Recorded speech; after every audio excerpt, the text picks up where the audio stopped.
Thanks for hanging with us on this Tuesday. Hope you're doing well. We're Sports Take, JAKIB Sports YouTube Network. That's Derek Gunn. That's Barrett Brooks. I am Rob Ellis. All right, excited to talk to our next guest. Haven't had a chance to have a kind of conversations with him in a little bit, but did a phenomenal job for years covering the Eagles and the Phillies for the Philadelphia Inquirer. Has now jumped over to NJ.com, and he's the Giants beat writer for NJ.com and the Star Ledger. Bob Brookover. Bob, good to see you, man. How you doing?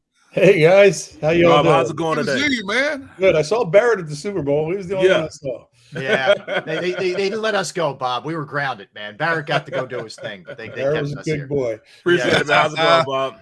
Yeah, Bob, good to see you, man. So look, a lot of ground to cover here, but I'll start with this one. I'm curious, as someone who still obviously keeps a very close eye on what's happening in Philly, what you thought about the Eagles season and the way it came to an end in Arizona 9 days ago, whatever it was. I mean, if you're just a person at that game with no rooting interest, I think Andy Reid said it to Brandon Graham, maybe the best Super Bowl ever. I'm not sure but it was in the top 5 or so. Just an incredible game. I wish the officials had held their flag and not called the holding penalty on Bradbury, so we could have seen if Jalen Hurts could have either tied or won the game. I would have much rather seen that. But it was a terrific game. It was, I feel fortunate that I was there to watch it. I've been at 3 of the 4 Eagles Super Bowls that they've played. The other one, I was 17 years old, and I was actually at the NFC Championship game. Still have frostbite in my pinky. So I've seen some of the greatest games in Eagles history. And I feel fortunate that I got to see that one. And, I know, there's the stat out there that the last 18 quarterbacks who've lost the Super Bowl in their first trip there have not gone back. I'll be shocked if Jalen Hurts joins that club because I think he's that good. Wow. Absolutely. Just looking at Jalen Hurts and looking at Daniel Jones and comparing the two, I know we're going to talk a little bit about Daniel. Do you think at this point right now, when I look at that roster, I don't see Daniel Jones as a bigger priority than Saquon Barkley. Who would you put the biggest want to sign back on the two of those guys? I would probably put it on Daniel Jones only because I think you can replace 2 reasons. One is the risk of a running back. If I'm ever an NFL commissioner, I'm going to make a rule where you got to find a way for running backs to make more money. It's criminal that the lowest of the franchise tags of every position is running back. Right. That's criminal to me because those guys get beat up more than anybody. But if you're the guy running a team, you say, who can I more easily replace? And I think Joe Shane and Brian Daboll, if you shot him up with some truth serum before the season started, thought that they were going to be drafting their next quarterback high in this coming draft. It didn't happen, and the credit for that belongs probably equally to Saquon for his comeback season, staying healthy, and Daniel Jones for taking his game to another level, getting better at protecting the ball, being able to beat teams with his legs. He obviously – It's funny. I used to feel this way about Eli Manning when I watch him play. He had a lot of bad games against the Eagles. He had some good ones, but if you look at his overall record, it was not good against the Eagles. And the same can be said for Daniel Jones right now. I don't think he's ever beaten him. Maybe one time. I don't know. I'm not sure he's ever beaten him, but he had his 2 worst games of the season against the Eagles. But if you watch Daniel Jones as a whole, as I did this season, he had an outstanding season, was much better than I ever thought he was going to be. And he's put the Giants in the predicament of drafting 25th overall. Who are you going to get? Who's going to be left that's going to be better than Daniel Jones? When you look at that, to get back to your question about running back or quarterback, there's the kid Bijan Robinson could be available at 25. Texas, yeah. And the Giants received a lot of flack for taking Saquon 2nd overall. Nobody since that draft in 2018 running back has been taken in the top 10. And, it's one of those things because there's supply and demand. If you could replace Saquon with Bijan Robinson, I'd say, I'd sign up for that if I was the Giants, even though it may not be your most position of need. So right. To answer your question, get back to it, I'd say they need Daniel Jones more than they need Saquon to bring him back. Right. Hey, Brookie, I need you to shed some light on something because I've been watching recently the Giants Twitter feeds, and they've been blowing up about this. There seems to be some discrepancy about whether Daniel Jones and his representation are asking for 45 million or 45 years in terms of a contract. And people have been losing their minds over this. Can you clarify which is it? To be honest, I don't know. I think there's more speculation about it than anything. Yeah. I have not been able to get through to his agent. And it's obviously a new agent now, so I don't know exactly what Daniel Jones is asking for. I think it would be foolish for the agent to make public what they're asking for. Mm-hmm. Maybe the negotiations don't start until the Giants say, hey, we're going to slap this $32.4 million franchise tag on you. Mm-hmm. There's our base number we can negotiate from. I think there's a likelihood that ends up happening, and that's the case. Mm-hmm. If that happens, then it's obvious if they're going to keep Saquon, they're going to have to negotiate a deal with him. I know Saquon loves New York. I'm not sure that Daniel Jones loves New York as much as Saquon does. Like if Carolina came calling, which is where he's from, for Daniel Jones, I'm not sure that he wouldn't enjoy going there and playing there because it's home for him. Whereas Saquon really, I think, likes the New York spotlight. I think, he's made a home for himself there. He was born in the Bronx. He wasn't raised there. He was raised obviously up in Harrisburg area, but he's so good at handling the New York media. He's one of the most accessible superstars I've ever been around. So to go back to Barrett's question again, given all those intangibles about Saquon, and Daniel Jones is also a very professional. Those guys in that locker room loved him, stuck up for him because he never throws anybody under the bus. I would say I wasn't around Jalen Hurts, but just from outside looking in, you can tell that he's beloved in that locker room. And I would say Daniel Jones is beloved in the same way as Jalen Hurts, just because of the way he goes about his business, and the same is said of Saquon Barkley. I asked in the middle of the season, I asked Sterling Shepard after he was hurt, could you imagine Saquon Barkley in a uniform other than the Giants? He goes, nope, he's got to have that NY on his helmet his whole career. So, Well, Bob, stay on that for a minute, just specific to Jones. Is there a way is there a point where if he is asking for, again, I know everything's speculatory, but like if he's asking for insane money, the Giants say, all right, man, like, go ahead, walk. Like we automatically assume he's going to be back in some fashion, either signed or franchised or whatever. Could it get to that point? I think at this point they would go the franchise tag. Okay. Route. I think because they that's a cheap price for a quarterback these days. They may have cursed themselves by, being so good in their first season. Nobody expected it. Now expectations have been raised. Everybody likes to compare this Giants regime to the Buffalo regime because that's where they came from. And if you go back to Sean McDermott's first year, he made the playoffs, and then they took a step back. Then they went and got Josh Allen. Tyrod Taylor is actually the Giants' backup, was their quarterback when they made the playoffs. Mm-hmm. They took a step back. They got Josh Allen. Obviously, become a Super Bowl contender. Haven't got there yet, but I think everybody feels like they're a Super Bowl contender here for the foreseeable future. Would it be the worst thing in the world if the Giants got rid of Daniel Jones and tried to go a different route? It's probably going to be painful if they did that in 2023. It's probably going to be a painful season for them. And at that point, if you're Saquon Barkley, do you want to come back if you don't have Daniel Jones?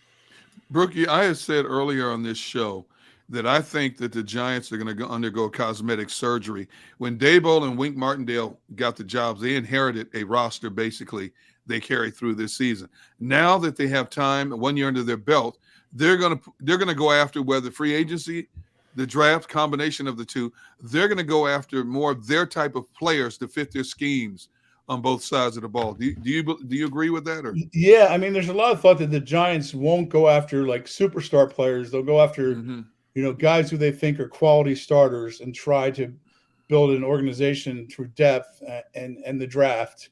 That's the way they will go. And then when they think they're at that point where they can contend with the Eagles and the Cowboys in the NFC East. And you can stop it right there because, I mean, until you're ready to compete with the Eagles, period, you're not going to be a Super Bowl contender. When they think they're at that stage, and if they get to that stage, that's when you'll see them maybe leap forward and try to get a star that can make a difference at a skill position. I like, you guys' offensive line played their butts off for what they were, given, because a lot of those guys didn't even make it through camp. A lot of those guys, didn't get healthy until halfway through the year, but yet they were balling and still playing. You guys have done well on the tackles. Both tackles are in a great position to be great.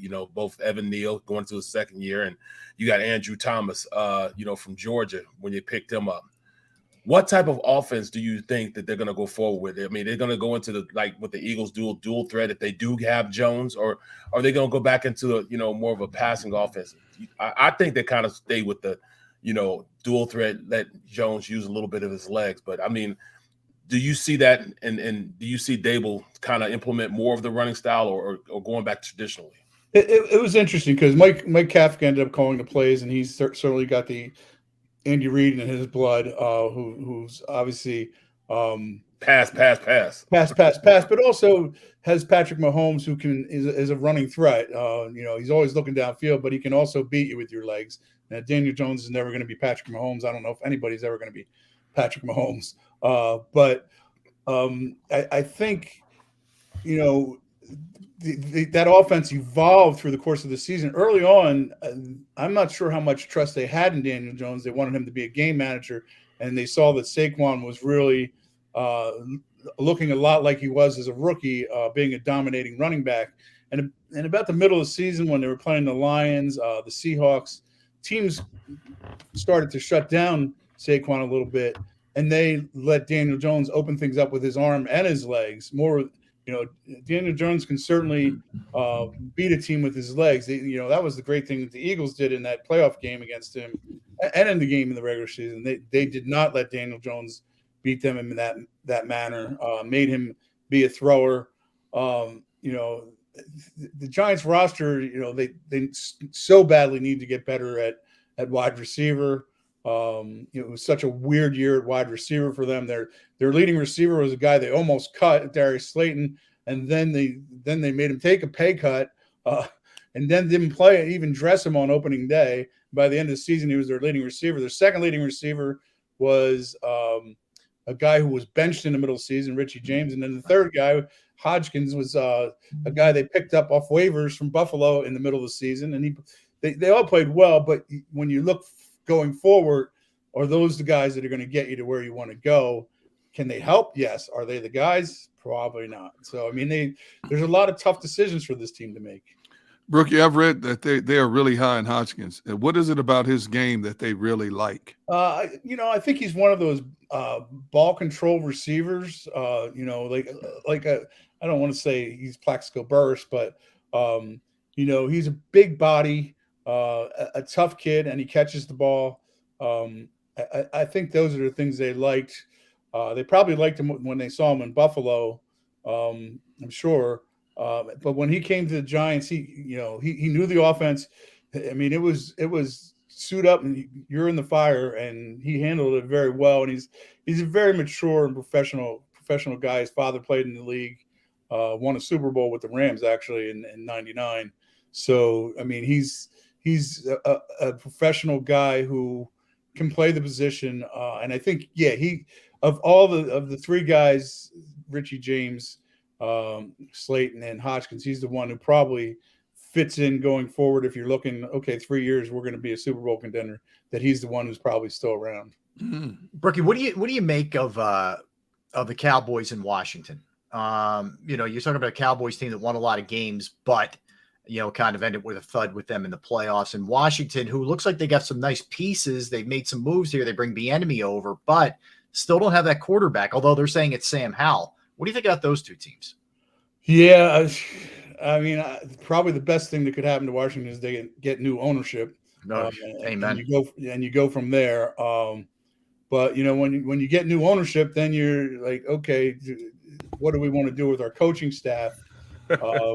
that I don't know what the Bieniemy situation was in Kansas City. If I was Kansas City, I would have said, as soon as Andy retires, maybe who knows when Andy's going to retire. You're the guy, but I don't know what happened there. I hope he gets a chance to be a head coach at some point. But to me, if I'm the Eagles or the Cowboys, or the Giants for that matter, I'm not afraid of Washington. They've got a nice defense, but at this point, they don't scare me at all on offense. And maybe they get some guys, but until they have the quarterback in place, I don't see it happening. Right. Dallas still is tremendously talented. They're capable of winning. They need Dak Prescott to play better than he did this year. I don't know what happened with him in the interceptions. That hasn't been him in the past, but they still have a lot of talent. I'll start my defense with Micah Parsons any day of the week. He's a beast. So I still think they're in the conversation. But as we sit here right now, there's no reason to think that the Eagles aren't the best team in the division. I know they could lose Fletcher Cox, but do they actually get better by putting Jordan Davis in there and giving him a lot more snaps than he had this year? They got the 10th overall pick. They're still in very good position, even though they got a lot of tough questions to answer. I think they're still the team to beat. Brookie, I got to ask you, man, after covering the Eagles and Philadelphia sports for so many years, how weird is it for you to be covering the Giants? It was super weird early on. It's almost like being traded to another team. It really is. I mean, and to go from the Philadelphia market to the New York market, it was an intimidating thing at first because I didn't know, what the New York media guys were going to be like. And I have to say, in that respect, all very professional people who covered that team. And it was a good group of guys to compete against. Some very talented guys on that beat. And just like there is in Philadelphia, I mean, if there's any better prep in the world, there's no better than Philadelphia. One of the weird things is, so when the season started, I have about an hour and 15-minute drive. I live near Long Beach Island, so I go from the Parkway to the Turnpike. So when I get in my car, I turn on Philadelphia Sports Talk Radio, and all they'd be talking about is the Eagles. Now we're talking about it's early September here. That's it. Nothing but the Eagles. Because if you remember at that point, the Phillies were not very popular. I mean, people were wondering, are they even going to get in? Yeah. So all I talk about is the Eagles. I'd get to that point where I could no longer get Philadelphia Sports Talk Radio, turn on New York Talk Radio. All they're talking about is the Yankees. Nobody wants to talk about the Giants or the Jets or even the Mets. Maybe a little bit of Mets, but mostly Yankees. That's all you're getting. And so now we get to October, and the Giants start 6-1, and the Phillies are making their way unexpectedly through the postseason. And it completely flips where I turn on the radio, and all they're talking about is the Phillies on the radio. And then you get to the New York part, and all they're talking about, the Yankees are out, and all they're talking about is the Giants. It was a really weird year in that regard. How different is the fan base, I guess, in the way that they consume and what they're looking for, Bob, as opposed to Philadelphia? This was an interesting question I had at the Super Bowl. So Kadarius Toney scores that touchdown, and then the 65-yard punt. He was a guy who just never got on the field in New York. Very different kind of guy. Didn't seem to be well liked by his teammates. So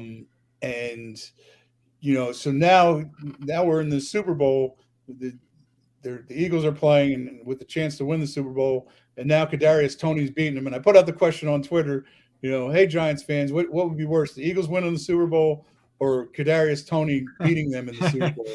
And I'll ask you guys, how do you think they answered? Oh man, I would say Eagles winning the Super Bowl. They would prefer over Kadarius Toney sticking it to them. You would say they'd rather have which one of those? They'd rather have the Eagles win than have Kadarius Toney. I got crushed. Nope, they'd much rather see the Eagles lose. There's a difference. Philadelphia. I'm not sure Philadelphia would answer the same way.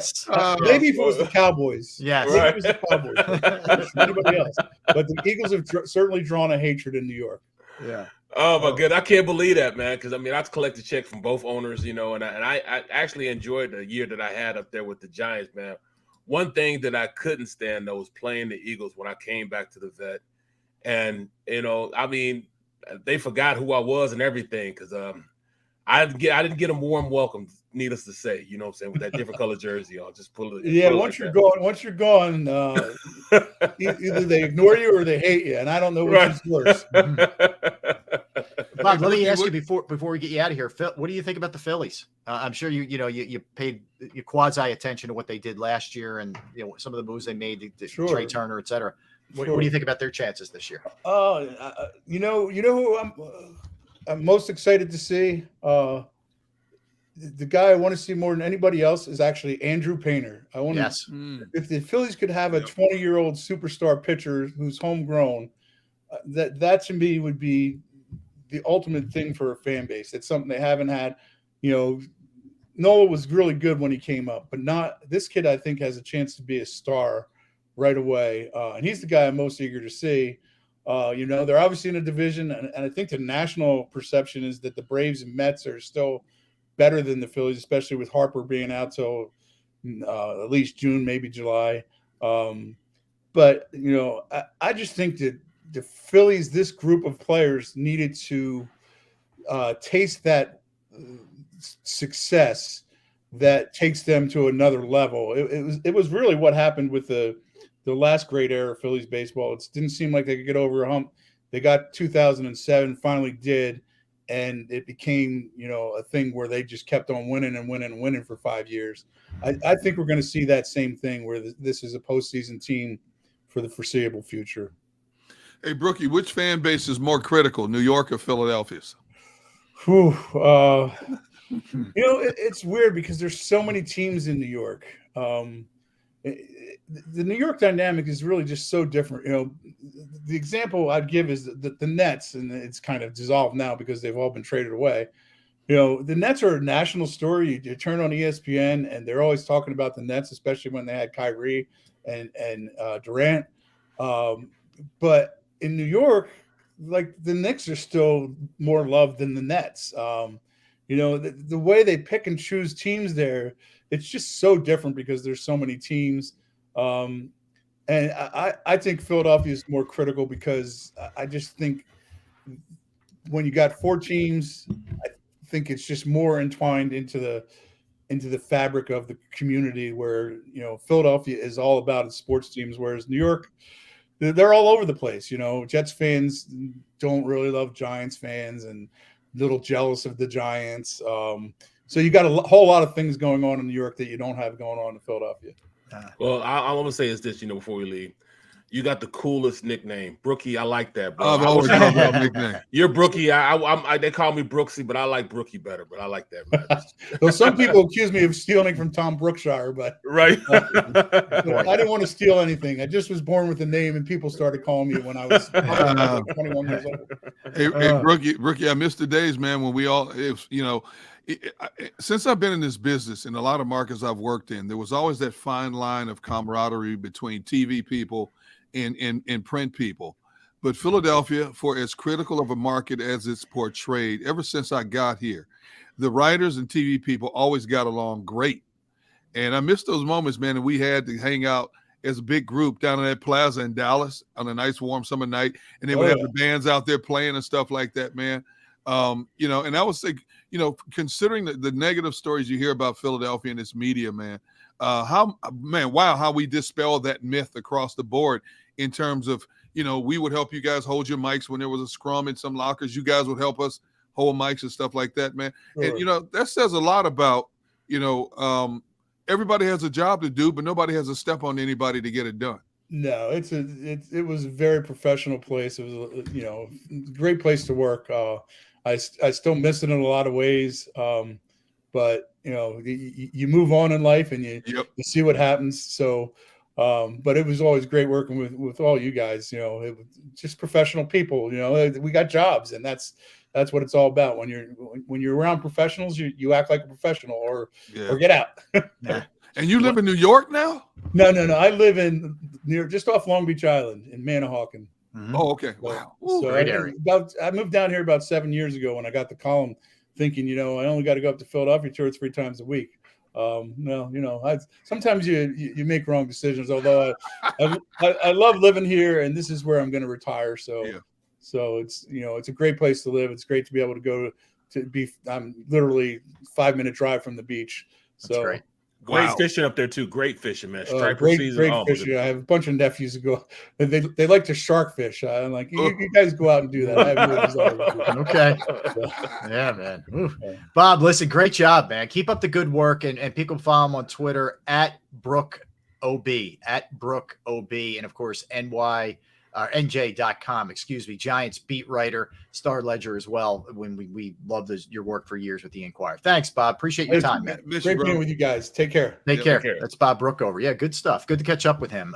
Get some insights on where things are. It seems like, you guys tell me that's the same vibe that you got off of Daniel Jones. He very well could be franchised here. But the Charlotte thing was interesting. The Panthers angle, having grown up there, played at Duke. Nice to have some leverage, right? And he's the type of quarterback. We talk about a David a Carr, and he wants to put himself in the best position possible to win. Yeah, I think Daniel Jones is just one of those good old boys. He would love to be close to home and have more family and friends see him play. And he's going to get paid regardless, but he might take a little bit less to go back down to Carolina just to be around his family. Yeah, for sure. And that would be a big plus. That would be a huge plus for Frank Reich compared to what he had to deal with Carson Wentz. Yeah. Oh my goodness. No question about that. Yeah. All Frank wants to do is just coach, man. That's all he wants to do. He want to deal with the personalities, prima donna stuff. Yeah, he's not that guy. He just wants to coach guys that want to be coached. Yeah. Guys that are not opened up. I mean, guys that are opened up instead of already closed because they know too much. Man, I tell people all the time, in order to be, to be a great player or to be a really good player, you got to be open to being coached. You can't be already full. If your glass is already full, how are you going to receive something from somebody else? If you know it all, how are you going to tell somebody, how somebody going to be able to tell you how to get better? Yeah. A lot of people are like that, and that's why they don't succeed, because they know too much. They know everything.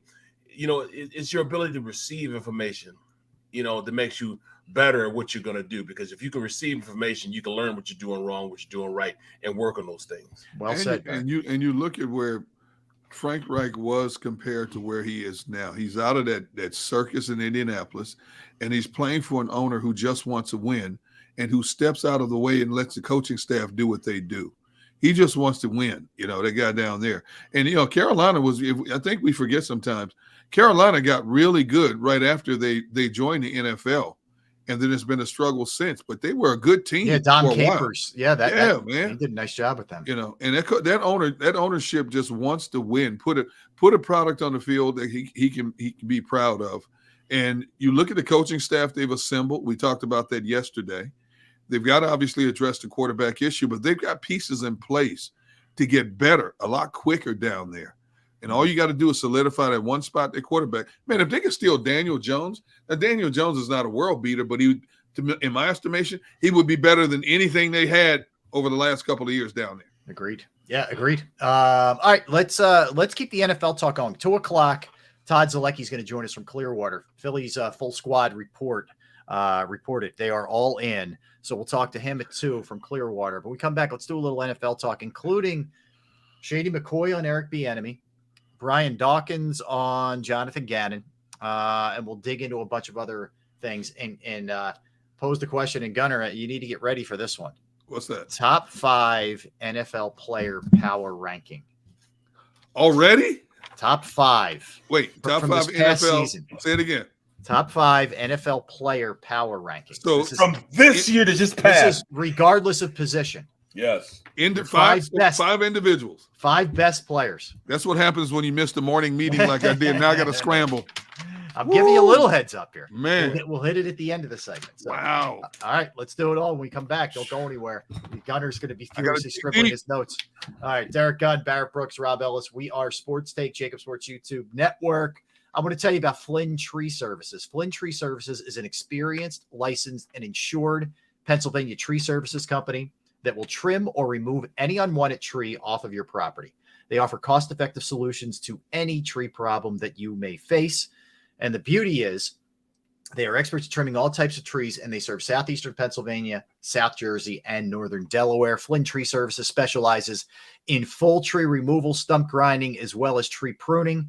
Keep in mind, we're in that time of year right now, but a little bit of a lull. Not too bad, thankfully. But it's a good time to get your trees evaluated before the bad stuff hits. You can go to their Facebook or Instagram page for more information or a sampling of their work. Give Flynn Tree Services a call at 610-850-2848, 610-850-2848, or online at flynntreeservices.com. That's flynntreeservices.com.